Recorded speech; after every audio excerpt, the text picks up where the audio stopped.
এই পাসবুকের এই টাকাগুলো সব উইথড্র করে নেওয়া হয়েছে এবং 1,000 টাকা বদলে 26,000 টাকা ইউপিআই থেকে ক্রেডিট করা হয় এবং বাকি যে 4,000 টাকা স্লিপটা আমি হারিয়ে ফেলি সেই স্লিপটা টাকা আমার এত টাকার প্রয়োজন আমি টাকা তুলতে এসে ধরা পড়লাম এই কেরম কেস আমারও তো সেম কেস আমি চাকরিতে ঘুরছি আমার কি আমার কি ভয় আমাদেরও বইগুলো জমা নিয়ে নিয়েছে কত টাকা জমা দিয়েছি হয়েছে চন্দননগর ইন্ডিয়ান ব্যাংকের গ্রাহক পরিষেবা কেন্দ্রে টাকা জমা রেখে প্রতারণার শিকার গ্রাহকরা। লক্ষ লক্ষ টাকার প্রতারণার অভিযোগে চাঞ্চল্য।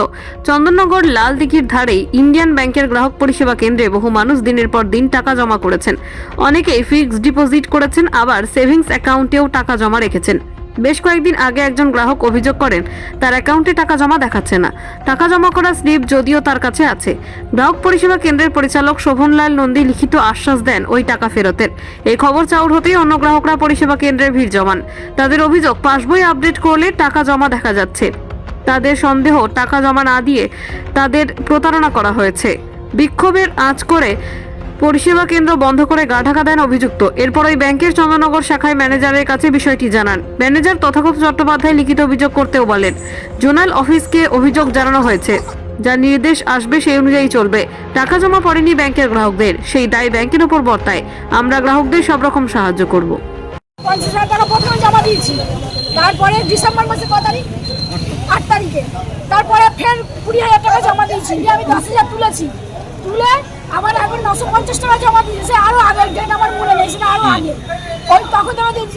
আমার 2-3 দিন টাকার প্রয়োজন। আমার ছেলে 15 দিন পর থেকেই বলছে মা কোনো অসুবিধা হচ্ছে, তুমি বই দিচ্ছে না, তুমি যাও দেখে ছেলেরা কাজ খাওয়াই করে আমি নিয়ে আইছি। আমি পড়াশোনা যাই না, ছেলে এখন এসব ম্যানেজারকে বলতে এখন আমাদের এখন ম্যানেজার এসব কি বলছে ম্যানেজার? নোটিশ জমা দিতে আপনার টাকা পেয়ে ঠিকই যাবেন, হাতে দেরি হবে।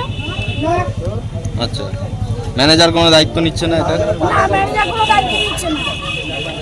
বইটা কি এখানে করিয়েছিলেন না ব্যাংকে? বই এখানে না, উপরের বই ব্যাংকে। বই এখানে কোনো বই নেই। ওইটা যে বইটা পয়সা টাকা জমা আছে ওটা আমার গোষ্ঠীর বই, ওটা আমার গোষ্ঠীর সঙ্গে লেনদেন আছে বইটার সাথে।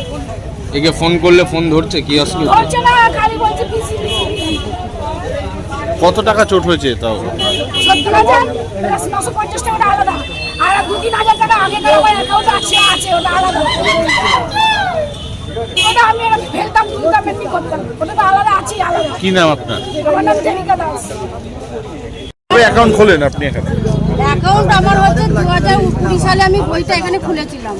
তারপর আমি 2023-এ 8 তারিখ থেকে আমি টাকা জমা দিচ্ছি। তারপর 8 তারিখ থেকে এতদিন পর্যন্ত আমি যা টাকা জমা দিচ্ছি 73,500 টাকা, কিন্তু আমার বইতে দেখাচ্ছে শুধু আমি 20 তারিখে যে 4,000 টাকাটা জমা দিচ্ছি আমার 4,000 টাকাটাই আমার আছে, তাছাড়া আমার কোনো টাকা নেই ব্যাংকে। এর আগে আপনি এই ব্যাংকে এসে জমা দিয়েছিলেন? এর আগে আমি টাকা তোলাফেলা করেছি নিজে থেকে, তখন কোনোদিন কিছু হয়নি।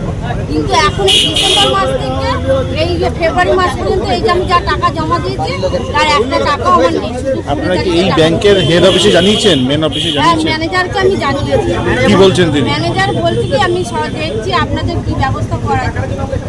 কবে বলেছেন ম্যানেজারকে? ম্যানেজারকে আমি আজকেই আমি টাকাটা যখন দেখতে এসেছি যে আমার এতদিন বই জমা নিয়েছি, আমি টাকা জমা দিতে এসেছি, বইও জমা নিয়েছি, আপনার কেওয়াইসির জন্য আপনার প্রবলেম হচ্ছে, কেওয়াইসি জমা দিয়েছি, তারপরেও বই আমার আসে। কবে টের পেলেন যে টাকা নেই ব্যাংকের অ্যাকাউন্টে?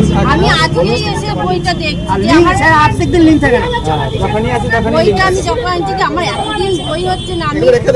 আমি একটা এফডি করেছিলাম 50,000 টাকা, 50,000 টাকা এফডি করেছি, বলছি 1 মাস হতে যাচ্ছে বই আমার লাগে যে এফডি আমার কেন দিচ্ছে না। এবার দাদা তো কাজের মধ্যে ব্যস্ত থাকে, আমি এখানে আজকে এসেছি দাদাকে নিয়ে। এবার এসে আমি শুনছি যে ব্যাংকে নাকি এরকম টাকা পয়সা। যে লোকটা এখানে বসেন তার সঙ্গে দেখা হয়েছে আপনাদের? না, দেখা হয়নি। তাকে ফোন করলে কি ফোন ধরছে? হ্যাঁ, ফোন করছে। কি বলছে?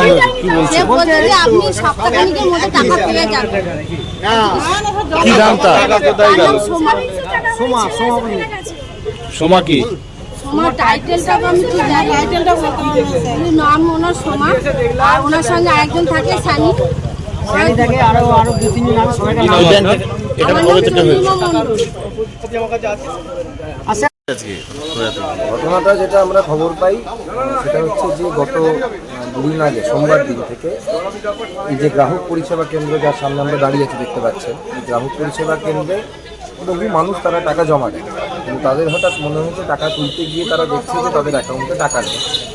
তখন তারা খোঁজ নিতে গিয়ে দেখছে যে গ্রাহক পরিষেবা কেন্দ্রে তারা দিনের পর দিন টাকা জমা দিয়েছে, কিন্তু এই গ্রাহক পরিষেবা কেন্দ্রের যে ফ্র্যাঞ্চাইজি নিয়েছে কি শোভনলাল নন্দী বালির মোড়ে বাড়ি নাকি নামটা, সে নাকি বলেছে যে তাদেরকে স্লিপও দিয়েছে যে টাকা জমা দেওয়া হয়েছে, কিন্তু এখন বোঝা যাচ্ছে সবটাই ফলস। কিন্তু এখানে মানুষ যখন আসছে, মানুষ হচ্ছে পরিষেবা পাচ্ছে না, মানুষ তখন ব্যাংকে যায়, ব্যাংকে গিয়ে দেখছে সিস্টেম চেক করে ব্যাংকে নাকি তাদের টাকা পয়সা কিছু জমা পড়েনি, কারোর 3 লাখ টাকা গেছে, কারোর 1 লাখ টাকার বেশি গেছে, কারোর 80,000 90,000। গরিব মানুষের কষ্টের টাকা, সেই গরিব মানুষের কষ্টের টাকা হচ্ছে লুট হয়ে যাচ্ছে। গোটা দেশে যা হচ্ছে, গোটা রাজ্যে যেভাবে লুট হচ্ছে, এখানেও হচ্ছে গরিব মানুষের টাকা আলটিমেট হচ্ছে লুট হয়েছে। আপনারা কি করছেন তাদের পাশে?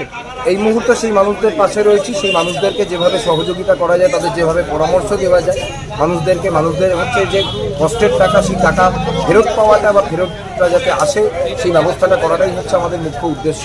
আমরা সেই জন্য হচ্ছে মানুষদের পাশে দাঁড়িয়ে রয়েছি এবং পাশে থেকে তাদেরকে যা সহযোগিতা করার সেই সহযোগিতা আমরা করছি। এবং আমরা ম্যানেজারের সাথে গিয়েও কথা বলেছি, ব্যাংক ম্যানেজারের সাথে আমরা তাদেরকে বলেছি যে তারা আরও যারা উচ্চতর কর্তৃপক্ষ রয়েছে সেই কর্তৃপক্ষের কাছে যাক, চুঁচুড়ায় যে জোনাল অফিস রয়েছে সেই জোনাল অফিসে গিয়ে তারা কথাবার্তা বলে যাতে আলটিমেট হচ্ছে এই গরিব মানুষের টাকাকে ফেরত দিতে হবে।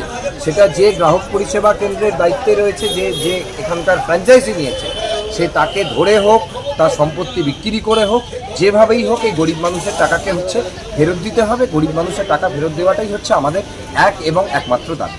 কি নাম? ঐকতান দাস করে ব্যাংক ওদের ডাইরেক্টলি অ্যাপয়েন্ট করে না, ঠিক আছে। হ্যাঁ, ওখানে যদি কোনো গন্ডগোল হয়, কোনো ফ্লড কিছু হয়, তাহলে অবশ্যই সেখানে ব্যাংকের রেসপন্সিবিলিটি বর্তায়। ব্যাংক তো সেখানে কখনোই কোনোভাবে সেটাকে ইগনোর করতে পারে না। সেমভাবে আপনি জিজ্ঞাসা করলে জানতে পারবেন যে সমস্ত কাস্টমার এখন অবধি কমপ্লেন এখানে করেছেন, তাদের প্রত্যেককে আমি সম্পূর্ণ সহযোগিতা করেছি এবং আমি ভবিষ্যতেও সেটুকু আশ্বাস দিয়েছি আমি করবো। আমার তরফ থেকে সেই সহযোগিতা অবশ্যই তারা পাবেন এবং আমি আমার হায়ার অথরিটিকে সেই সমস্ত কমপ্লেন ফরওয়ার্ড করেছি এবং তারপর ফার্দার যা স্টেপ নেওয়া হবে। আমি আগের দিনই জোনাল অফিস গিয়েছিলাম আমাদের এবং আজকেও আমি যাবো জোনাল অফিস এখনই। আমি জানি না যে দেখুন ব্যাপারটা এটা হয় যে যখন উত্তপ্ত পরিস্থিতি তৈরি হয়, আমি যেটুকু শুনছি বাইরে কিছু জন আছেন যারা বলছেন যে এরকম মানে ব্যাংকের ইনভলভমেন্টের কথা। আমাদের ব্যাংকের প্রত্যেকটা স্টাফ প্রত্যেকটা কাস্টমারকে সম্পূর্ণভাবে সহযোগিতা করছে। এবার বাকিটা তো এখন আমি মানে বলতে পারবো না যে কি পরিস্থিতি, কিন্তু হ্যাঁ এবার ইনভেস্টিগেশন চলছে, যেটুকু আমি ইনফরমেশন পেয়েছি ওনার এগেনস্টে ইনভেস্টিগেশন চলছে। তারপরে জানা যাবে যে আদৌ কি। এবার দু রকম ঘটনা ঘটেছে যেটুকু আমি শুনলাম, যেভাবে কমপ্লেন রিসিভ করেছি। আয়েশা আলমের রিপোর্ট, বেঙ্গল আনলিমিটেড। রয়েছে আরো খবর, আর এই খবরের আপডেট পেতে আপনারা সাবস্ক্রাইব করুন এই চ্যানেলটিকে।